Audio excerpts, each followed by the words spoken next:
Ethical Perspectives on the News is produced by the Interreligious Council of Linn County, which is solely responsible for its content. The views and opinions expressed on this program do not necessarily reflect those of the staff and management of KCRG TV9. Good day and welcome to Ethical Perspectives on the News. My name is Leon Tabak. I will be the moderator for today's discussion. Our topic is what has become of the Sabbath? And today we have two guests to help us explore this topic. Rabbi Todd Thalblum serves at Temple Judah here in Cedar Rapids, and Pastor Catherine Franzenburg is a retired Lutheran pastor here in Cedar Rapids also. Rabbi Todd, I think, has been on this show several times, so we know him, and we're going to try to make Catherine as comfortable as possible in her first appearance. Why don't each of you say a little bit more about yourself and your work in our community? Catherine, why don't you begin first here? Well, as I was introduced, I am a retired Lutheran pastor, been a pastor for 35 years now. Was one of the, when I was ordained, that women in ministry in the Lutheran Church was a relatively new idea. I have worked most recently as an interim pastor, which, and most recently that was at St. Andrew Lutheran Church here in Cedar Rapids, and prior to that, Hope Lutheran Church. So, and I'm a member of St. Stephen Lutheran Church. Okay, very good, thank you. And Rabbi Todd, you've got the best background of all of us here today. Say a little bit about your involvement in the community and who you are.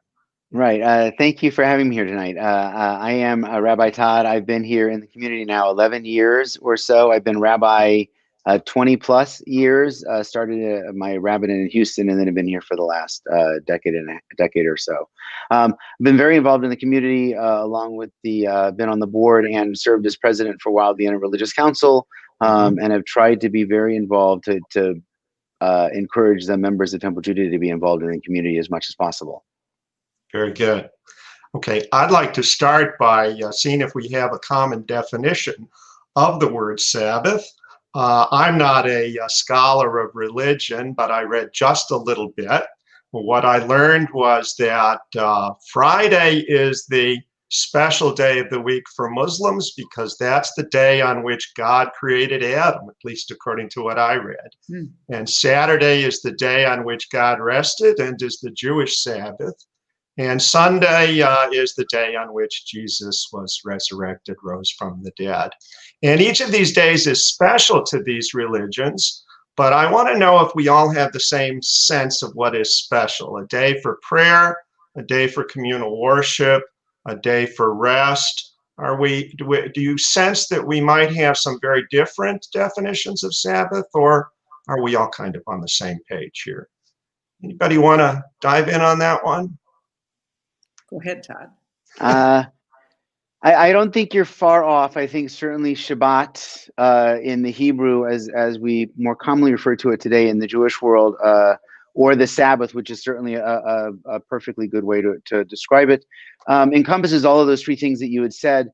I would say that the Sabbath is the seventh day of rest on which we're not supposed to do any work. And therefore, it should be elevated in some way that makes it significantly different from the other 6 days of the week. There's a lot of ways to interpret that, of course, but that's probably a good starting place from a Jewish standpoint.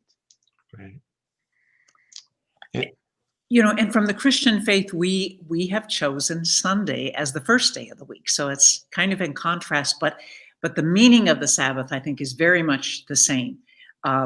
The sense of it being a day of rest, a day of prayer, a day set aside to cease from working, but also to renew that faith with God and with each other and with self. So it's time set apart. We would agree with the Jewish faith that there's 6 days in the week to work and a day of rest. So part of my reason for proposing this topic was the sense that many of us struggle to strike a balance between the demands of of work and our desire to cultivate a faith, maintain a faith. And we might have some sense that those conflicts are rising. So all of us are older. We have some memories here. I'd like some sense of what you think. Has the challenge of keeping a Sabbath, making that balance between work life and our religious lives, getting more difficult? How have things changed over the years as you've seen it? You want to go first, Kathy, this time? Okay. Absolutely, it's changed. I mean, there's no, I think when we had the blue laws, I'm old enough that I remember the days when you didn't think the stores weren't open on Sunday. It wasn't a 24/7 world out there. My parents, I grew up on a farm, but we never farmed on Sunday. Sunday was a day of worship, and it was a day of family gatherings. It was a day when we just got in the car and drove out and met our neighbors. So that commitment to Sabbath time as a day of the week definitely has changed from my childhood. I'm curious, Catherine, where did you grow up? I grew up in Massachusetts, and I don't know to what extent the Puritan history of that state made our Sunday closing laws more restrictive, to what extent they were widely practiced across the country. I grew up in Keystone, Iowa, which is about 30 miles away from Cedar Rapids, west of Cedar Rapids. So, all right. We just didn't work on Sundays. I mean, it just was a day that we set aside. What now? Was this just happened, or was there some formal instruction, a call from the pulpit to observe some rules, or just a family tradition? It certainly was proclaimed. It was a statement of our faith that we took the day Sunday off as a day of rest and a day for worship. Okay. Was it legally enforced? No, but stores weren't open. I mean, so it was a day of family time, and we always began with worship. I mean, we never missed worship. And Rabbi Todd, I think your life has taken you through the Kansas City area. Is that right? Is that where you grew up? And then I grew up in Kansas Texas City as well, as I recall. Yeah, I've been through a lot of the Bible Belt area of the United States, let's say. Kansas City, and then Texas. I was in Colorado for a little bit as well. And all of them have a different version of or I had at one point anyway, blue laws. It's interesting. I would agree that it certainly has changed over time, even in just in my 20 years in the rabbinate, or even my 50 years of life. I've seen a major shift in the way that people celebrate or take time for the spiritual, is probably the easier way to put it. When you say have we lost something in the way that we celebrate Shabbat? I would agree with that statement that having one day where the vast majority of the community has considered this is the day that we need to join together. We still have that, but it seems to be shrinking every year a little bit. The larger question for me might be, and it's too far for where we want to go today, it's not just Shabbat, but the religion in general, that we've seen a lot of people pulling away from religion in general because there's so many other options. There's so much else pulling at their time. And Rabbi Abraham Joshua Heschel used to famously say that Shabbat was this palace in time that we were trying to create. And as we've lost some real control over our time in this world, as it's gotten so much busier over the years, so many more demands on us, I think that that's what's pulling us away from our religious communities in a larger sense. And that's what's also making it harder for us to find the Shabbat time for ourselves, for our family, for our community. I'm not a great model for a strict observance of the Sabbath, but I make some rules for myself. So, for example, when I wake up on Sunday morning, I think it's okay to write a check to the church before I get in the car. But I don't think it's okay to spend my Sunday afternoon balancing the checkbook. I don't think that on the Lord's Day, I should be grumbling and grousing as I chase down that last penny. I should not be doing that, right? I think that I should stay out of the mall on Sunday. But I've got my eye on a new Apple computer. I might like to look at the online catalog. That's a kind of shopping. So I'm curious what kinds of compromises other people are making. If you've made some yourself, if you've talked with congregants about the balance they're striking, the compromises they're striking. You have any examples for us there? One of my teachers in rabbinic school used to talk about Shabbat in general, and he would say, does it have to be Saturday? And to some extent, he was poking fun at the calendar itself, that the days of the week are sort of arbitrary. Somebody decided that this was Sunday and we started counting from there, but it didn't really matter whether it was Saturday or Sunday or Monday. That he used to argue that you pick a day, whatever day works for you. And he would say, I like Tuesdays, and you make that your Sabbath. And the way that you do that was to make it, well, he would separate what we would consider holy from profane, or sacred from ordinary. That the rest of the week was this ordinary week, and one day, or for some part of time during one day, we want to find a way to make it sacred or holy or extraordinary, something that's wholly different. So if that means that we are all busy the whole week with our family doing our own thing, but for this 1-2 hour period of time, whether it's Friday night for Shabbat dinner or some other day of the week, we're going to have dinner together as a family, and that's going to be set in stone for us. This is our week. This is how we're celebrating that time. It gives us a place to focus on. And so I do talk to my congregation about that in different ways, in different sermons. Gardening. I like to be out in nature and do my gardening, and by strict sense, by the rabbinic standards, gardening or digging in the soil is a breaking of the Sabbath rules. And yet, if that's the way that you feel the most connected to God, the most connected to your religion, that you kind of save it for this sacred time, there's nothing wrong with doing that. It's a way to find your own peace. Yeah. Right. Catherine? When you're serving as a pastor, suddenly the Sabbath day has this. It didn't work. It has a bit of work to it, yes. But I know that, after the morning worship service, it was really important for me to have the afternoon and evening free.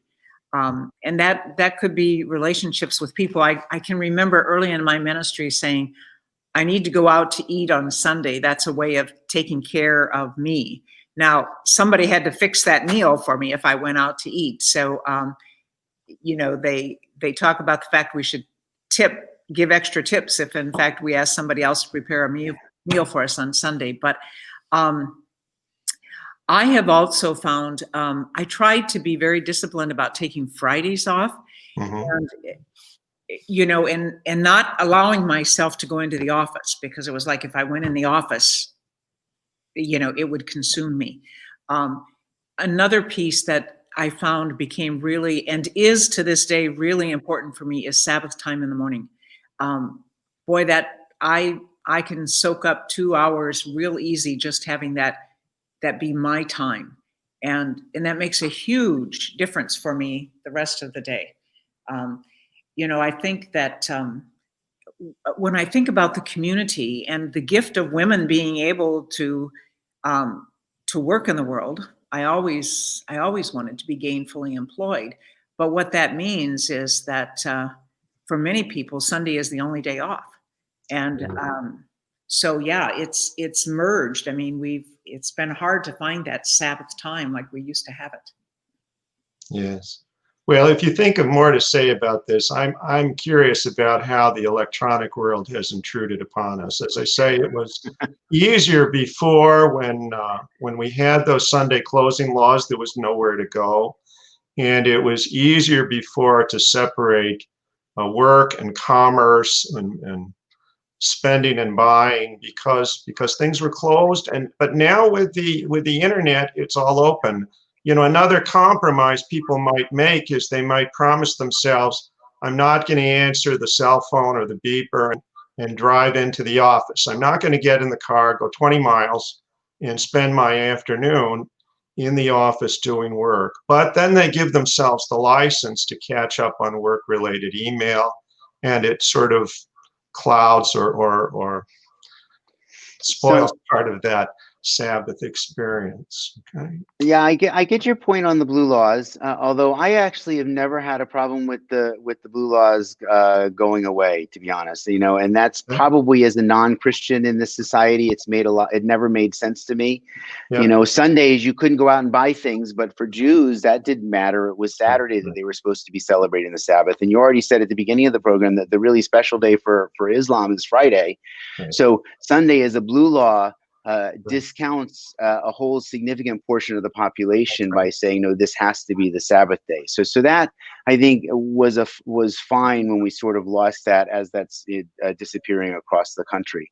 However, you're not wrong that the electronic age, especially the internet age, and especially right now during the pandemic, where we're doing everything over video, there seems to be almost no separation between work life and home life, or your spiritual life, just because everything is connected. Even if it's not shopping on the Sabbath, it's very tempting for congregants to reach out for something, not an emergency, which is obviously what we would take, but for just in general, when do you put the phone down and not answer it, or even just the text? Do you respond to something as simple as a text? And it becomes very difficult to separate those things. For my own self as a rabbi, and I imagine for everybody else as well, even more so. Yeah.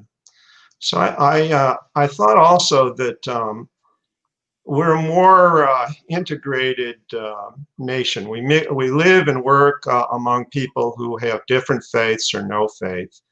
And I think in a previous generation, I think of my grandparents were immigrants. They lived and worked among people like themselves. They all had a common ancestry, a common faith, a common culture. And so something like Sabbath traditions were easier to maintain. As Rabbi Todd just pointed out, if we were to have laws that kept everything closed, how many days of the week would we have to be closed? It wouldn't work.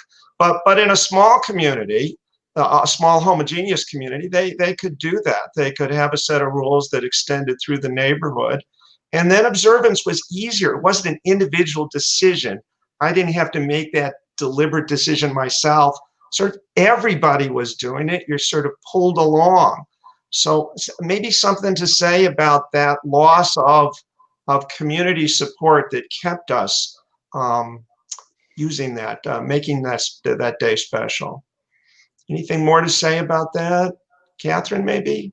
Well, I'm just going to throw a question back at you, Todd, and that is, that's a really, I think, good perspective to say, as Jewish people, the stores were open on our Sabbath day.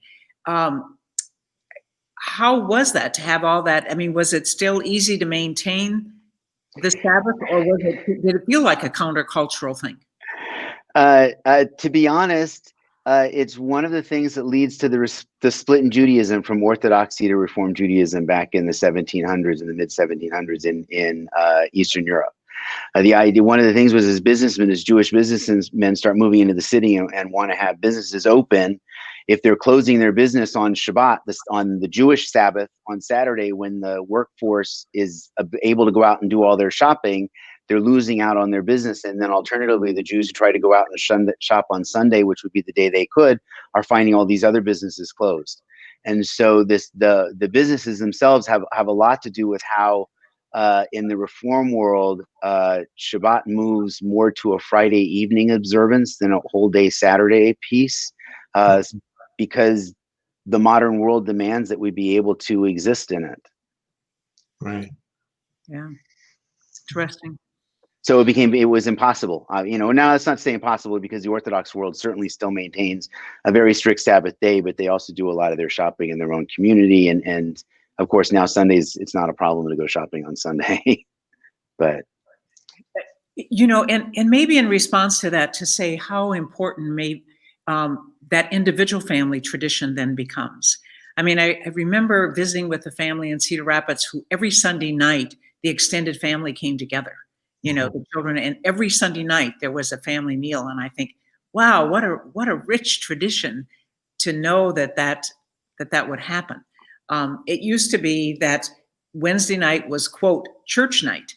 And, you could plan things on Wednesday night, or you could certainly count on Sunday. But now that's being erased by the youth activities. And some of those youth activities are good, but suddenly it's invaded, if you will, the time that the culture had set aside for faith communities, I guess. Yeah.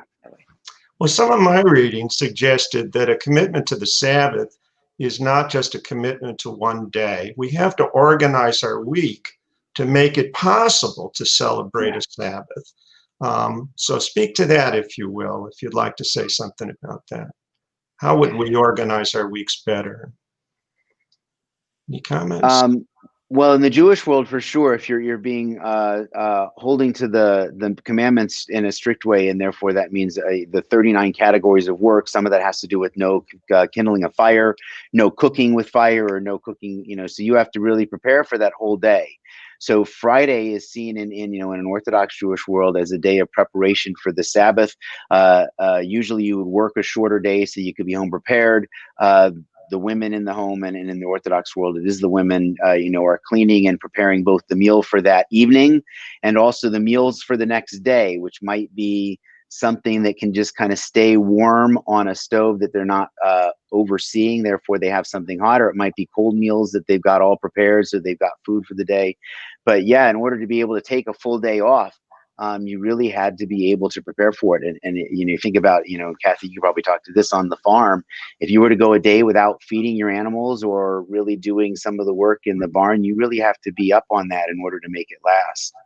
And if you're a dairy farmer, there is no. You have to go anyway, right? And you would do it anyway because you can't be cruel to your animals. But you would try to do the least amount of work possible. In some ways, you could have the feeders set up, but I did grow up on a dairy farm, and trust me, we milk the cows morning and day. So, I think it is. You're right. It is a day of preparation. I mean, you have to be intentional about saying, I'm taking this time off. And whether that's having guests come over, whether that's going out yourself, you really do have to plan for that in an intentional way. Yeah, and it makes it, part of the point is it makes it more special. It makes it holier. The intention of Shabbat here is to you do all these same things 6 days of the week, is to set a day that really feels different and special. Not only because you're trying to emulate, what God saw as 6 days of work and a day of rest, but also for your own body. But I think, one of the places the rabbis take it is in order to really appreciate what you've created and what you've done, you need to step back for a moment and see it and enjoy it so that you can then recharge and move forward and try and create again. And it's always an ongoing process in Judaism. In the midst of the readings that doing in preparation for this, Marva Don, who is keeping the Sabbath holy, talked about the fact that first it's ceasing, which is more than stopping work per se. It's more or less ceasing that activity, taking a break from it, and then for the purpose of resting. But then she said she emphasized feasting, and I think that as I read that article about the Sabbath for the Jewish faith, also, preparing, if you will, for the bride to come, or the bride of Christ. I don't know. That's back to Christian lingo, but they call it the Sabbath bride. In Judaism, you're preparing for this piece of the divine being that joins you for Shabbat to enhance the Shabbat, and it's known as the Sabbath queen or the Sabbath bride in Judaism. Yeah, and and so you want the best. I mean, I think about growing up on, we always cleaned the house on Saturday. I mean, everything was always picture perfect on Saturday, so that Sunday truly was that day of rest when you could maybe go. And so that's a neat way of looking at that. And then the fourth thing was to embrace that, to embrace that time, to dwell in that time, to let it be rich, to let it enrich you. So I liked that image of the. So you bring up some points that intrigue me here. I read a little bit about the life of the author Sinclair Lewis not too long ago, and he apparently broke with his family because they had they subscribed to a version of Christianity that prohibited almost everything. And he felt frustrated by this as a teenager, and he walked out the door, closed it behind him, and never went back. So I think some people might see Sabbath rules as a set of restrictions, a different kind of work, a burden rather than a freedom or celebration.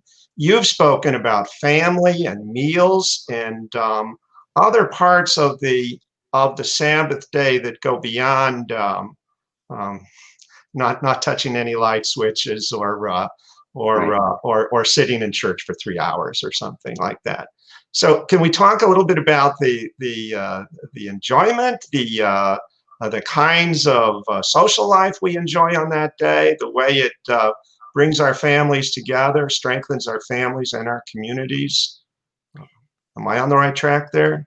Let me just make a quick comment of, one of my favorite verses is, "Be still and know that I am God." Okay. And I always add on the other side of that, "and you are not," because when I try to do everything, that's almost as if I'm God and it all depends on me. Okay. But to be still, there's such a gift to being still and just, that's being still. It allows you to be refreshed, allows you to be energized, it allows you to be in relationship that you might not otherwise. Okay, we're down to our last 2 minutes, so I want you to think about what parting message you might have for our audience. I was struck by an article I read by a woman who chose to invest more in the Sabbath because in the aftermath of a terrible crime against Jews in a Pittsburgh synagogue. So she decided to begin walking to the synagogue instead of driving. And it was a spiritual discipline that she deliberately undertook in midlife. I found that moving, that somebody as an adult would recognize this as a gift and make that special choice. So that's my parting message. What's yours here? Any last words? I would say also, let the Sabbath feed you, renew you, strengthen you in your relationship with God, with yourself, and with others. Okay, very good. Rabbi Todd? And I am always taken with Rabbi Heschel's view of the Sabbath as a palace in time. That, we break our days up into so many different things, but time is that constant that keeps moving forward. And if we don't actually set aside some time to rest, recharge, to enjoy our family, to enjoy this gift of a world that we've been given, this gift of a life, then we really lose out. That's what Sabbath is supposed to mean for individuals and the community as well when they come together. But I love it as this idea of the individual trying to mark time. Okay. Thank you all for joining us today on Ethical Perspectives on the News. I hope those of you who might not have a religious faith found something here that interests you, maybe some part of this discipline that your religious neighbors share might appeal to you in some different way. I hope you will join us next time. Thanks for being with us here on Ethical Perspectives, and thank you, Rabbi Todd, and thank you, Pastor, for being our guests today. Yep. Bye-bye. Bye. Thank you.